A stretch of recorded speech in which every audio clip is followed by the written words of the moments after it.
হযরত সালাবা রাদিয়াল্লাহু তাআলা রাসূলের কদমের মধ্যে ছিলেন। নবীজি বললেন, বেগানা নারীর দেখা হারাম, বেগানা পুরুষের সঙ্গে দেখা দিয়া হারাম। ওয়াজটা শুনছে রাসূলের কাছ থেকে সাহাবীরা। এই সাহাবীর নাম ছিল হযরতে সালাবা রাদিয়াল্লাহু তাআলা। হুজুরে বলেন মারহাবা। হযরতে সালাবা রাদিয়াল্লাহু তাআলা এর রাসূলুল্লাহর পিছে নামাজ পড়িয়া যখন রওনা দিছে গো,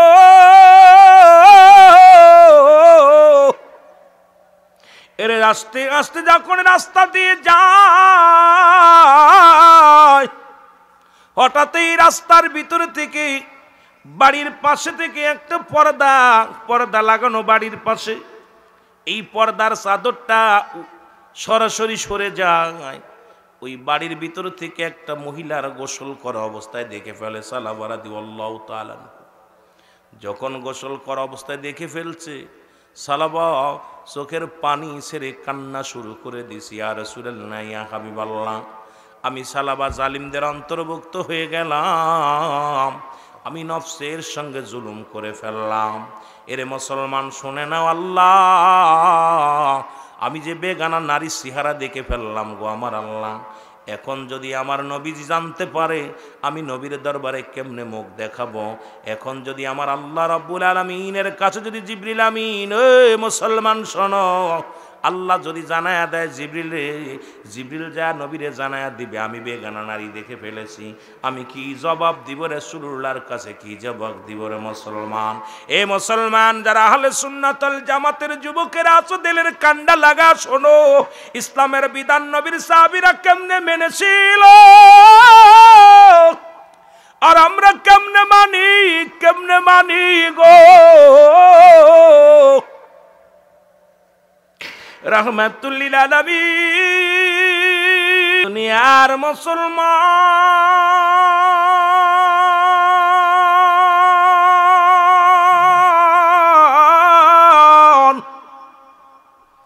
সালাবা রাদিয়াল্লাহু তাআলা কাঁদতে কাঁদতে রওনা হয়ে গেছে গো। আল্লাহ, আমি এই মুখ কোনদিন নবীর দেখাইতে পারবো না। রহমতের নবী যদি জানে আমি বেগানা নারী দেখে ফেলেছি, আরে আমরা যুবক আজকে পর্দার ওয়াস্ত নাই, আজকে বউ থুয়ে গেলে বিদেশ থেকে, বিদেশে আইয়া বউ পা বড় দায়, জোরে কন্টি কি অবস্থা খুব কাইল রে মুসলমান, দুঃখজনক। ওরে বাজানরা শোনো, একটু দিলের কান্ডা লাগা শোনো। হযরতে সালাবা রাদিয়াল্লাহু তাআলা আনহু এর মুসলমান কাঁদতে কাঁদতে জঙ্গলের দিকে রওনা হয়ে গেছে গো। সারাদিন ভরে কান্দার ডাক দে বলে, রব্বে কারীম, আমার আল্লাহ, আমি পাপী, আমি গুনাহগার রে আল্লাহ, আমার এই কর্মের কথা যদি নবী জেনে যায় আমি কেমনে মুখ দেখাবো রাসূলুল্লাহ রে, আমি আমার মাওলারে আমি কেমনে মুখ দেখাবো? আল্লাহ, আমি তো বেগানা নারী দেখে ফেলেছি, জুলুম করে ফেলেছি, তুমি আমারে ক্ষমা করে দিও গো আল্লাহ। কাঁদতে কাঁদতে সালাবা রাদিয়াল্লাহু তাআলা আনহু একদিন নয় দুদিন নয় অজার নয়নে কান্দে পাহাড়ি অঞ্চলের মধ্যে চলে গেলেন হযরতে সালাবা। জোরে জোরে চিল্লায় বলা যাবে না আল্লাহু আকবার। আমার ভাইরা, আমার বন্ধুরা, আমার কাঁদতে কাঁদতে চোখের পানি পড়িয়া পড়িয়া মুখের গোস্তগুলো খসে পড়ে যায়, খানা খায় না রে। সারাদিন বরে পাহাড়ে উঠিয়া কান্দে। সন্ধ্যা যখন নেমে আসে, সালাবা রাদিয়াল্লাহু তাআলা আনহু পাহাড় থেকে নেমে আসে। ও আমার ভাইরা, আমার আল্লাহ রব্বুল আলামিন কান্না দেখে সহ্য করতে পারে নাই। রব্বে কারিমের কাছে চোখের পানির বড় দাম। সালাবার কান্না দেখে জিবরিল আমিনকে যে বলে, জিবরিল রে তাড়াতাড়ি যাও, আমার হাবিবরে জানায়া দাও তার ওই সালাবা যুবক সাহাবীর দিকে যেন একটু নজর করে। জোরে বলা যাবে না মারহাবা। ও যুবক, তোমাদের ইবাদতের বড় দাম রে যুবক। শোনে না, 18 বছরের যুবক, 16 বছরের যুবতী যাবে জান্নাতে, আর এই জান্নাতের সরদার হবে আল হাসান আল হুসাইন, মহিলাদের সরদারিনী হবে খাতুনে জান্নাত মা ফাতিমাতুজ জাহরা, গোটা কুল কায়নাতের জান্নাতের সরদার হবে রাহমাতাল লিল আলামিন। আমার মনে বড় আশা ছিল যাব মদিনায়, আমার মনে বড়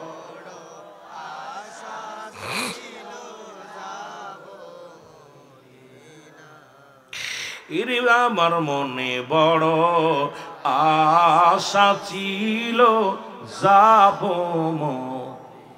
এর সালাম আমি করব গিয়া, সালাম আমি এর নবীজির রওয়াজায়। আমার মনে বড় আশা ছিল যাব মদিনায়, বলো মনে বড়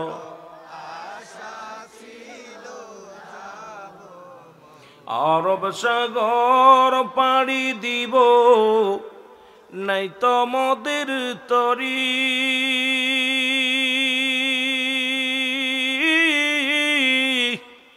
পাখা নাই তো উড়ে যাব ডানাতে ভর করি, উড়ে আশায় আছে সম্বল নাই, আশায় আছে ওরে করি কি উপায়। আমার মনে বড় যাব মদিনায়, বলো মনে বড়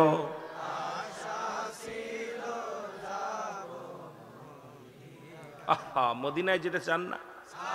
এ দুনিয়ার মুসলমান শুনে নাও, আল্লাহর নবীর কাছে জিবরিল আমিন ডাকতে বলে মায়ার নবী,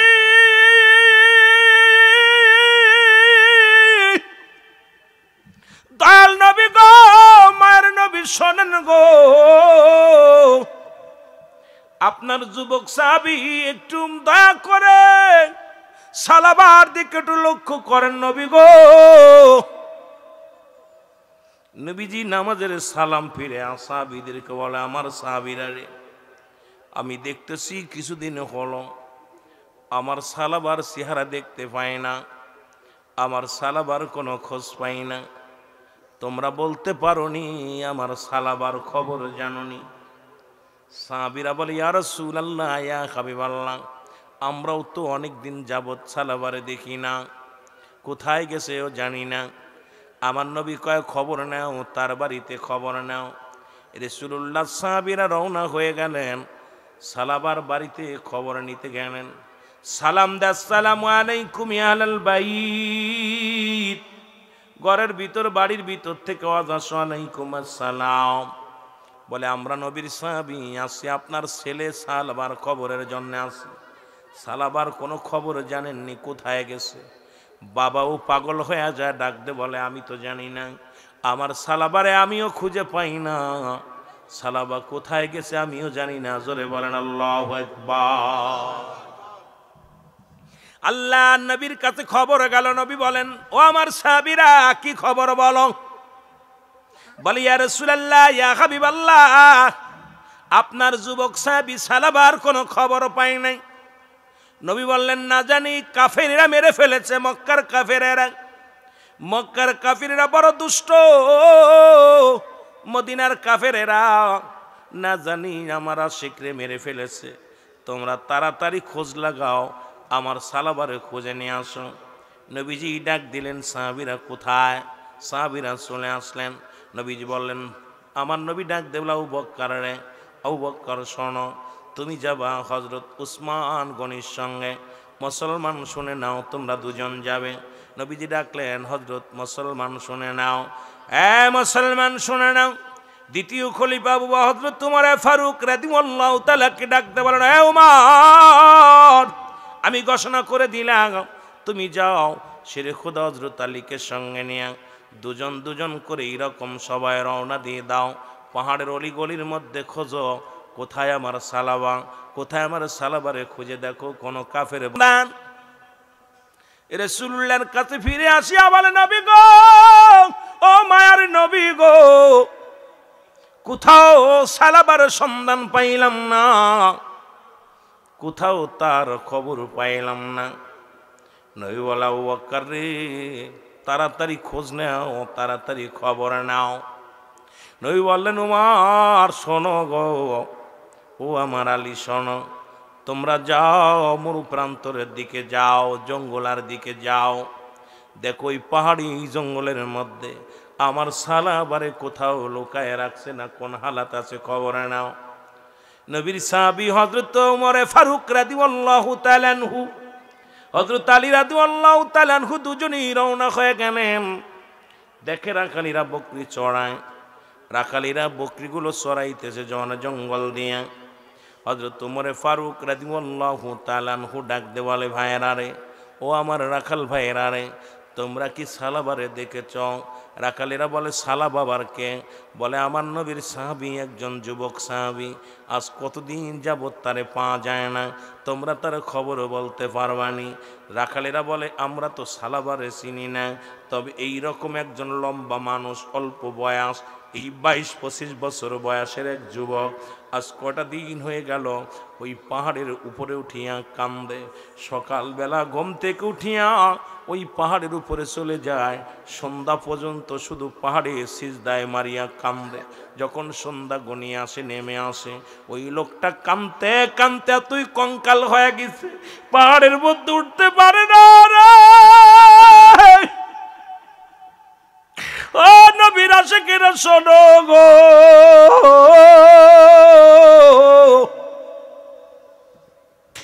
বলে রাখালেরা রে, আগে বলো খবরটা।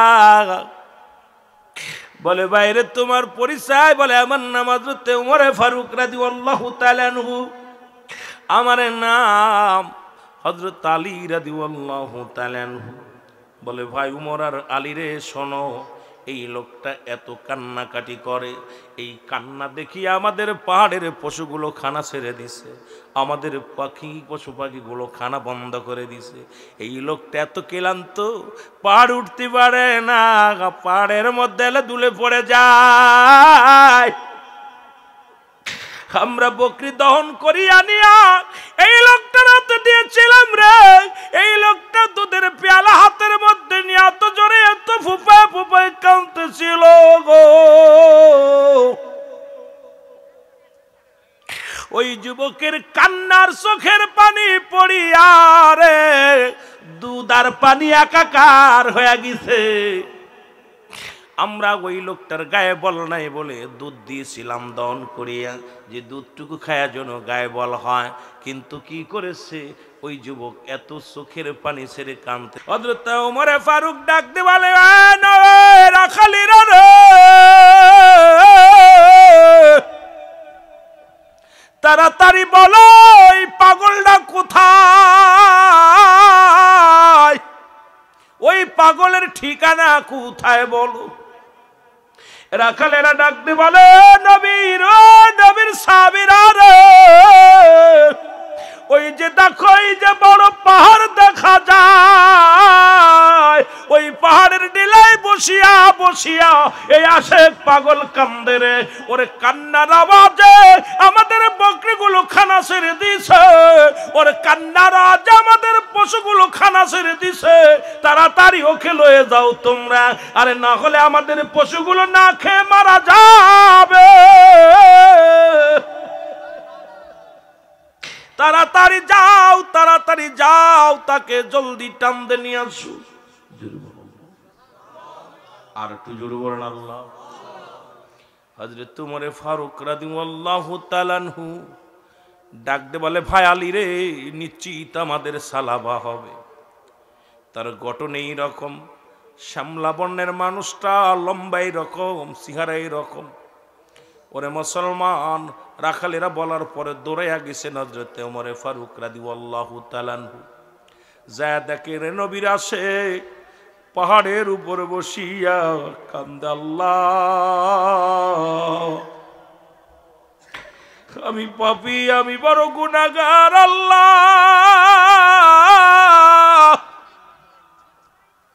এই দুনিয়াতে তুমি যত শাস্তি দাও কোনো দুঃখ নাই রে রব্বি কারীম।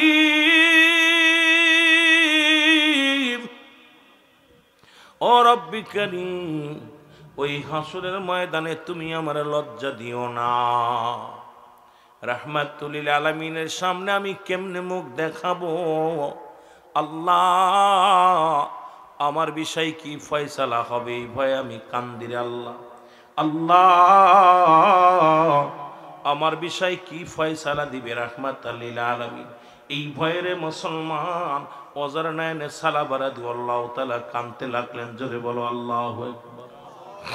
আমার ভাইরা, আমার বন্ধুরা, আমার পিছন থেকে সালাবারে ডাকতে যায়। হযরত ওমর ফারুক দেখে বলে, সালাবারে তুমি এই জঙ্গলে পাহাড়ের উপরে বয়ে বয়ে কাঁদো, তোমার কি হয়েছে? এতদিন তোমাকে আমরা খুঁজে পাই না, নবী বড় তোমার জন্য উতাল হয়ে আছে, জলদি চলো। সালাবা ডাকতে বলে, ও নবীর সাহাবীরা রে, আগে বলো আমার রাসূলুল্লাহ তো আমার বিরুদ্ধে কিছু বলছেন। আরে আমার জন্য রব্বি কারীম কোন কোরআনের আয়াত নাজিল করছেনি? জিবরিল আমিন আয়া নবীরে কিছু জানাইছেন? হযরত ওমর ফারুক ডাকতে বলে, হ্যাঁ সালাবা, কি অপরাধ তুমি করেছো? কি অন্যায় তুমি করেছো? বলে, আমি জুলুম করেছি, আমি বেগানা নারী চেহারা দেখে ফেলেছি। আজকে তোমরা কত নারী, কত অন্যের বউ, একজনের বউ আর একজন লইয়া যাও, একজনের মায়ের হাত ধরে আর একজন টানাটানি করো। আমার যুবক বন্ধুরা শোনো, আরে নবীর সাহাবীরা কেমন আদর্শ।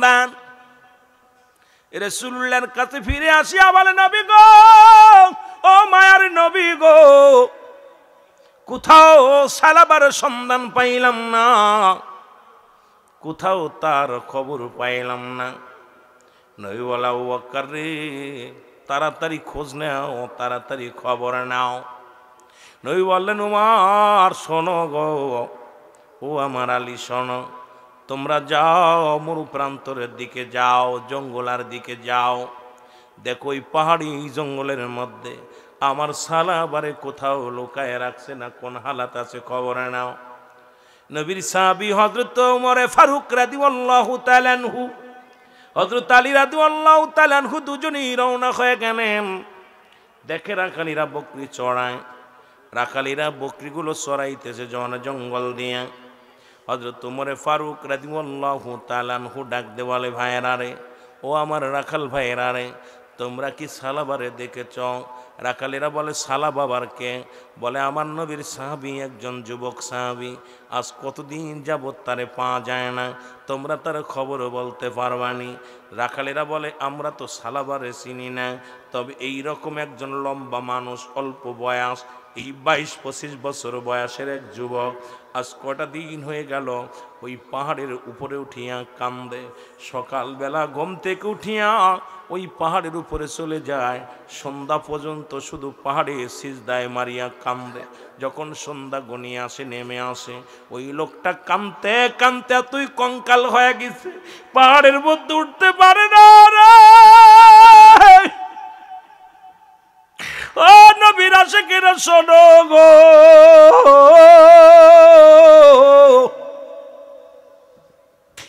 বলে রাখালেরা রে, আগে বলো খবরটা। বলে, বাইরে তোমার পরিচয়? বলে, আমার নাম হযরত ওমর ফারুক রাদিয়াল্লাহু তাআলা আনহু, আমার নাম হযরত আলী রাদিয়াল্লাহু তাআলা আনহু। বলে, ভাই উমর আর আলী রে, শোনো, এই লোকটা এত কান্নাকাটি করে, এই কান্না দেখিয়ে আমাদের পাহাড়ের পশুগুলো খানা ছেড়ে দিছে, আমাদের পশু পাখিগুলো খানা বন্ধ করে দিছে। এই লোকটা এত ক্লান্ত, পাহাড় উঠতে পারে না, পাহাড়ের মধ্যে এলে দুলে পড়ে যায়।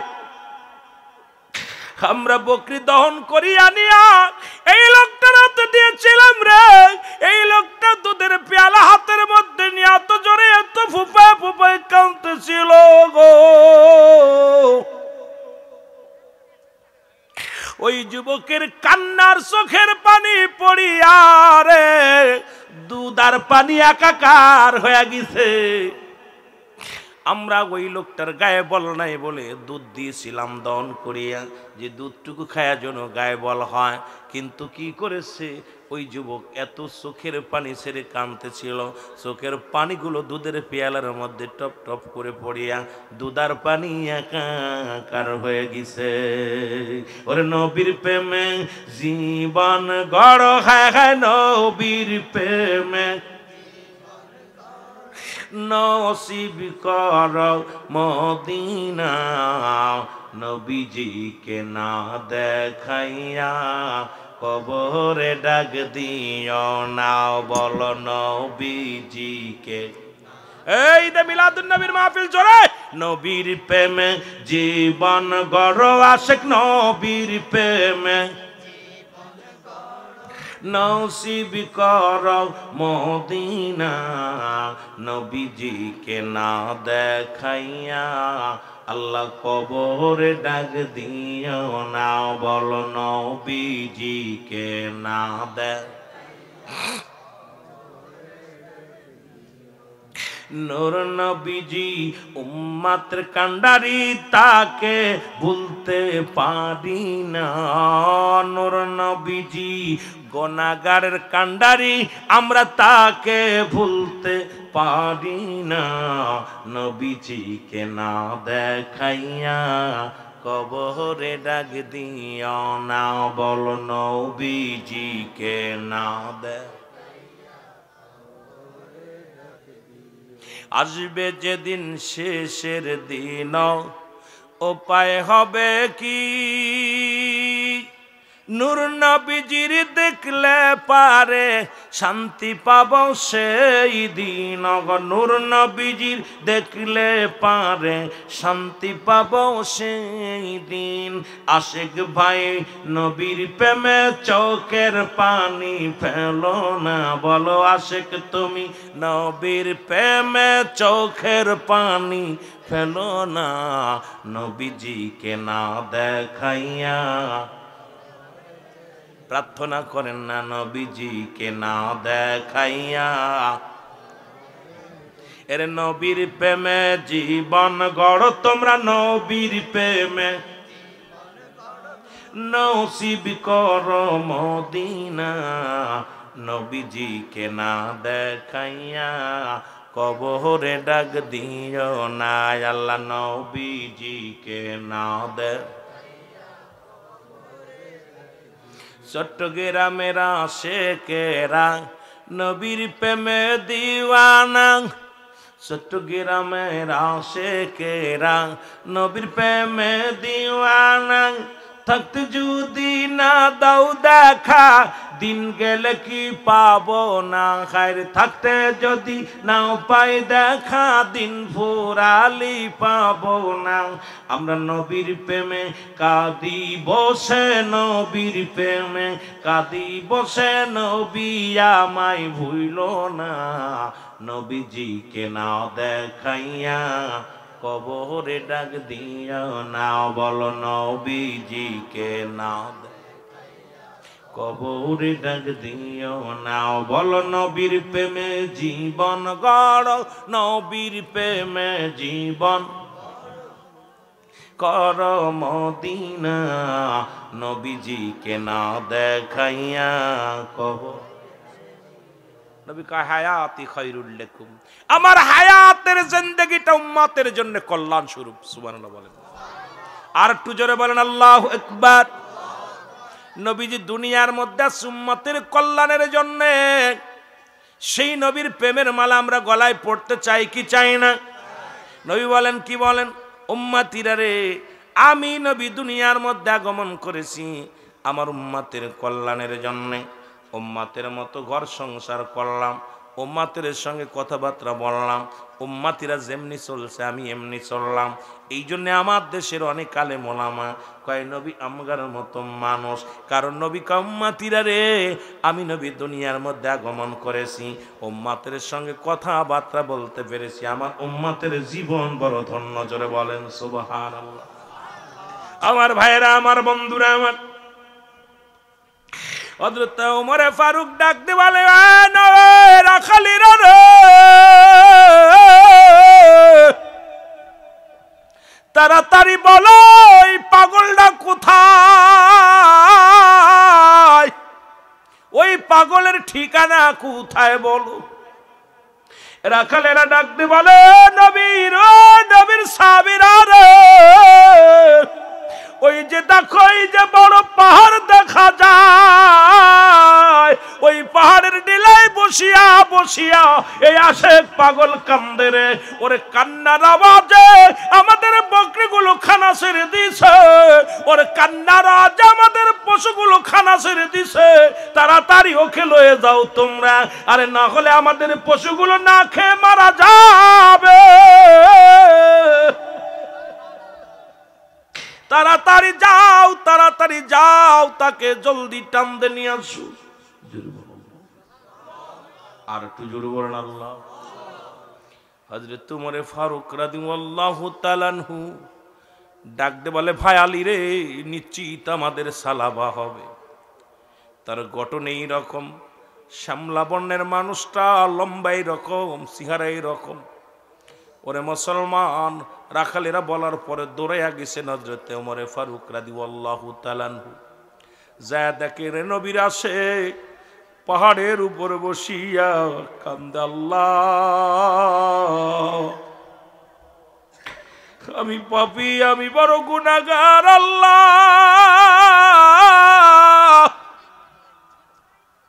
এই দুনিয়াতে তুমি যত শাস্তি দাও কোনো দুঃখ নাই রে রব্বি কারীম,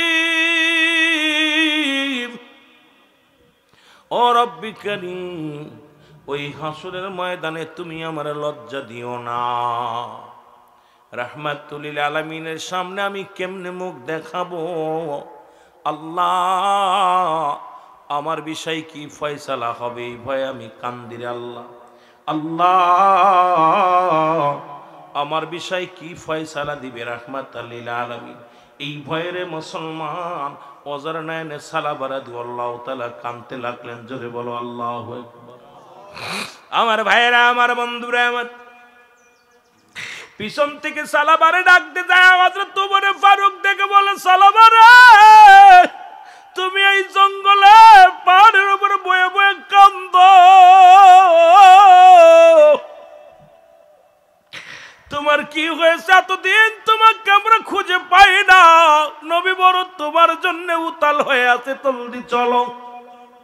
সালাবা ডাকতে বলে, ও নবীর সাহাবীরা রে, আগে বলো আমার রাসূলুল্লাহ তো আমার বিরুদ্ধে কিছু বলছেন, আরে আমার জন্য রব্বি কারীম কোন কোরআনের আয়াত নাজিল করছেনি? জিবরিল আমিন আয়া নবীরে কিছু জানাইছেন? হযরত ওমর ফারুক ডাকতে বলে, সালাবা কি অপরাধ তুমি করেছো, কি অন্যায় তুমি করেছো? বলে, আমি জুলুম করেছি, আমি বেগানা নারী চেহারা দেখে ফেলেছি।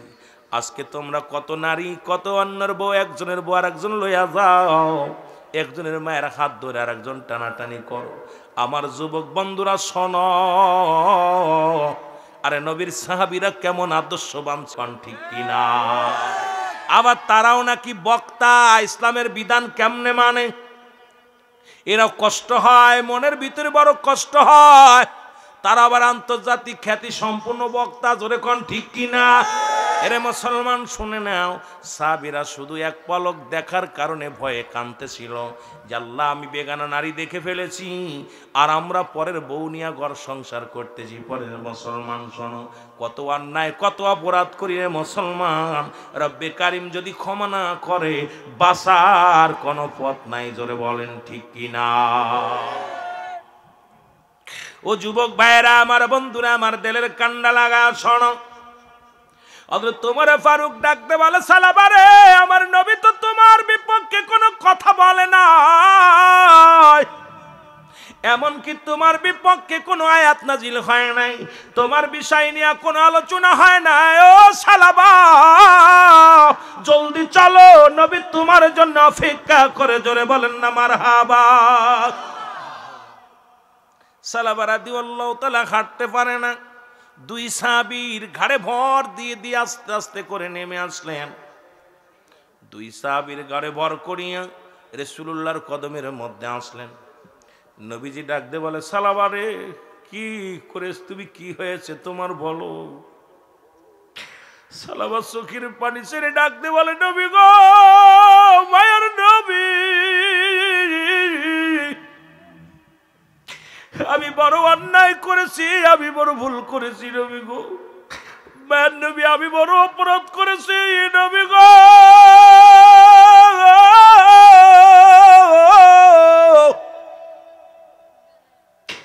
আমার এই ভুল যদি রব্বে কারিম ক্ষমা না করে, আমি হাসরের ময়দানে কি জবাব দিব? আমার এই গুনার কথা যদি আমার রব্বে কারিম মানুষের জানা দেয় রে, ওই হাসরের ময়দানে আমি কি জবাব দিব? আল্লাহর নবী বলে, সালাবা রে, তুমি কি এত বড় অপরাধ করেছো, কি এত বড় অন্যায় করেছো, আমি তো কিচ্ছু জানি না। জিবরিল আমিন আসিয়া আমারে কিছু বলে না, রব্বুল আলামিন তো আমারে কিছু জানাই নাই, কি অপরাধটা করেছো? সালাবা বলে, ইয়া রাসূলুল্লাহ, ইয়া হাবিবাল্লাহ, আমি আপনার পিছন থেকে নামাজ শেষ করে যেতেছিলাম, আপনি ওয়াজ করেছিলেন বেগানা নারী চেহারা দেখা হারাম, বেগানা পুরুষের চেহারা দেখা হারাম। নবী গো শুনে নেন, নবী গো, মায়ের নবী, ইয়া রাসূলুল্লাহ, আমি যাইতেছিলাম, যাবার পথে হঠাৎ এক বাড়ির সামনে দিয়ে যাইতেছিলাম, বাড়ির পর্দা লাগানো ছিল, বাতাসে পর্দাটা সরে যায়, গোসল করা অবস্থা এক নারীকে আমি দেখে ফেলেছি ইয়া রাসূলুল্লাহ। আমি কখনো এই অবস্থা আমি প্রস্তুতি ছিলাম না দেখার জন্য, আমি মোটেও চিন্তা ছিল না মাথার ভিতরে, কিন্তু এমন অবস্থা আমি দেখে ফেলেছি ইয়া রাসূলুল্লাহ, ইয়া হাবিবাল্লাহ, ওই গুনাহের কাজটা আমি করে ফেলেছি আমার চোখ দিয়ে, কারণ জিনার গুনাহ করেছি আমি, চোখের জিনা, পায়ের জিনা, হাতের জিনারে মুসলমান। রাসূল বলছে, দুইটা জিনিস যে ব্যক্তি আমার কাছে হেফাজত করতে পারবে, আমি নবী ওয়াদা করলাম হাসরের ময়দানে আমি তারে হাত ধরে জান্নাতে নিয়ে যাব। জোরে জোরে বলেন মারহাবা। এর রাসূলুল্লাহর সঙ্গে কে কে জান্নাতে যেতে চান একটু হাত দুখানা তুলে দেখান। নারে তাকবীর, নারে রিসালাত, নারে গাউসিয়া, পবিত্র ঈদে মিলাদুন নবী, কারিরুল আমিন সিদ্দিকী। রাসূল বললেন, এই দুইটা জিনিসের একটা জিনিস নাম্বার ওয়ান, নাম্বার ওয়ান হলো দু গালের মধ্যে বস্তুরে মুসলমান, এই জিহ্বাটারে এই মুখ দিয়ে গালি দেওয়া যাবে না, মুখ দিয়ে মুসলমান কাউকে গালি দেওয়া যাবে না, কষ্ট দেওয়া যাবে না, এই মুখ দিয়ে গাজাই টান দেওয়া যাবে না, বিড়িতে টান দেওয়া যাবে না, এই মুখ দিয়ে মদ খাওয়া যাবে না, এই মুখ দিয়ে ফাইসা কথা বলা যাবে না। এই মুখটা যে ব্যক্তি পবিত্র রাখবে, রাসূল কথা দিছে রে, ওয়াদা করেছে, শোনো সাহাবীরা, যে ব্যক্তি এই মুখটারে পবিত্র রাখবে, এই আল্লাহ নবী বলছে আমি নিজ হাতে তার হাত ধরে জান্নাতে নিয়ে যাব। জোরে বলা যাবে না মারহাবা। মুখের ভিতরে ইয়াবা, গাঁজা, ফেনসিডিল, মদ যত পারবা দেও, কিন্তু রাসূল বলছে যারা এই মুখটারে পবিত্র রাখবে, দু চাউলের মধ্যবর্তী জিহ্বা, এটাকে কন্ট্রোল করতে পারবে, এটা দিয়া ফাইসা কথা বলবে না, এটা দিয়ে কখনো হারাম জিনিস ভক্ষণ করবে না, এটা দিয়ে কখনো মাদক সেবন করবে না, এই মুখটা যে ব্যক্তি কন্ট্রোল করতে পারবে, রাসূলুল্লাহ বলছে আমি হাত ধরে জান্নাতে নিব। সুবহানাল্লাহ। আর একটা দুই নাম্বার হলো দু পায়ের মধ্যে স্থান, মুসলমান যেটা লজ্জা স্থান। ও যুবক ভাইরা শোনো, এই দুইটা যে ব্যক্তি একমাত্র স্বামী স্ত্রী ব্যতীত অন্য কোনো পুরুষের কাছে যাবে না। এই ওয়াজ এখন বাংলাদেশে চলে না, যে দেশে মুসলমান পতিতালায় ফ্রি করে দেয়া হয়, যে দেশের আমাদের লাইসেন্স দেওয়া হয়, যে দেশে আমার যুব সমাজের জন্মের মুসলমান পাঠ্য বইয়ের মধ্য থেকে রাসূলের জীবনী সরিয়ে দেওয়া হয়, যে বইয়ের মধ্যে পাঠ্য বইয়ের মধ্যে রাসূলের জীবনী, সাহাবীদের জীবনী, ওলি আল্লাহদের জীবনী, হারাম হালাল সব কিছু বাদ দিয়া ওরে বান্দর থেকে কেমনে মানুষ হয় এইগুলো নিয়ে যারা গবেষণা করে, এই জাতির এই ওয়াজ করে কি শোনাইব? জোরে জোরে বলেন ঠিক কিনা? রাসূল বলছে দু পায়ের মধ্যে বসতে একমাত্র স্বামী ব্যতীত স্ত্রী অন্য কোনো পুরুষের কাছে যাবে না। ও যুবক যারা আজকের মাহফিলে বসছিস, কান্ডা পাইতা সই না, টাকার বিনিময় হোক আর ভালোবাসার বিনিময় হোক, একমাত্র স্ত্রী ব্যতীত যদি অন্য পুরুষের কাছে যাও, রাসূল বলছে কিয়ামতের ময়দানে কঠিন আযাবের মধ্যে পড়বে। দুনিয়ার শাস্তির বিধান শোনো, তারপরে যাই আমরা হাসরের ময়দানে। আগে দুনিয়ার মধ্যে শাস্তির বিধান শুনে নাও। নবী বলছে এই দুইটা জিনিস, একমাত্র স্ত্রী ব্যতীত স্বামী অন্যের কাছে যাবে না, স্বামী ব্যতীত স্ত্রী অন্যের কাছে যাবে না। এই দুইটা জিনিস যে ব্যক্তি হেফাজত করতে পারবে, আমি নবী তার হাত ধরে জান্নাতে নিয়ে যাব। জোরে বলেন মারহাবা। আওয়াজটা আস্তে হয়ে গেছে, জোরে বলা যাবে না আল্লাহু আকবার। নবী বলছে শাস্তির বিধান কুরআন। এ আলেম ওলামা শোনো, কোরআনে শাস্তির বিধান হলো যদি কোনো অবিবাহিত পুরুষ নারী যদি জিনা করে অপচয় করে। এ যুবকরা শোন, অনেক ভাই মাছ ধরতে যায়, মাসকে মাস নদীতে থাকে, এই ফাঁকে তার বউডা নিয়ে অশ্লীল বেহায়াপনা কাজ করিস। ভালো করে হন, শাস্তির বিধান শোন, কারণ সব বক্তা মুখ খুলবে না। আর আমি রুহুল আমিন সিদ্দিকী কারো ছাড় দিই না, কারণ সিদ্দিকের ওয়াজ ব্যতিক্রম। কারণ আমি কারো তেল মেরে পাম মেরে ওয়াজ করার অভ্যাস আমার নাই। হক কথা বলে যাব, কে শুনলো না কিচ্ছু যায় আসে না। আমার যুবক ভাইরা, যদি কোনো অবিবাহিত নারী অবিবাহিত পুরুষ জিনা করে, শাস্তির বিধান হলো তাকে 100 ডোরা মারতে হবে। আর 100 ডোরা মারলে 2 সাইডে মারা পর যেন মারা যায়, সেজন্য মারা যায়। আজকে আমার দেশে অসংখ্য যুবকেরা জিনা করে, বাবায় তার বিরুদ্ধে মামলা করে, বাঁচানোর জন্য কোর্ট আদালত, আরে বাবারে বাবা, তার জন্য উকিল ধরে। এই কপাল পোড়া, ওই সন্তানের জন্য তুই জাহান্নামে যাবি। জিনাকারী সন্তান, জিনাকারী ছেলে মেয়ে, ওদের পক্ষে রায় আনার জন্য আদালত থেকে সারাতে যাস। তুই মাননীয় আদালতে যায় বল আমার ছেলেকে আপনারা ফাঁসি দিয়ে মেরে ফেলেন, কারণ ও ছেলে আমার না, ওই মেয়ে আমার না। ওই জিনাকারী সন্তান আল্লাহ পাক আমানত রাখছে আপনার সন্তান, খেয়ানত করার অধিকার আপনার নাই। আর সেই জিনাকারীর পক্ষে লাখ লাখ টাকা ব্যয় করে। কথা বুঝেন, কষ্ট হয়। ওই যে আমাদের পাশে, আপনাদের এলাকারই পাশে মনে হয়, বরিশালে তিন্নি নামে এক মহিলা স্বামীরে মারছে, তার আবার বাবা মোজাম্বেল মাঝে মাঝে দেখি ধন্না ধরে আটকা। আমি কত বড় বদ জিনাকারীর বাপ। কারণ এই সমস্ত জিনাকারী, এই ভালো করে শুনতে হবে, কারণ জিনাকারী সন্তান, জিনাকারী মেয়ে, জিনাকারী ছেলে, এদেরকে দুনিয়া থেকে কতল করে মেরে ফেলেন, কারণ এদের জন্য আপনি জাহান্নামে যাবেন। যদি কথা বলবি না। যদি কোনো যুবক, অবিবাহিত নারী অবিবাহিত পুরুষ জিনা করে, শাস্তির বিধান হলো 100 ডোরা মারতে হবে। 2 সাইডে মারার পর যদি মারা যায়, কারণ যেহেতু তারা অবিবাহিত ছিল, এই কারণে তারা জানাজা পাবে, এই কারণে তারা কাফন পাবে, দাফন পাবে।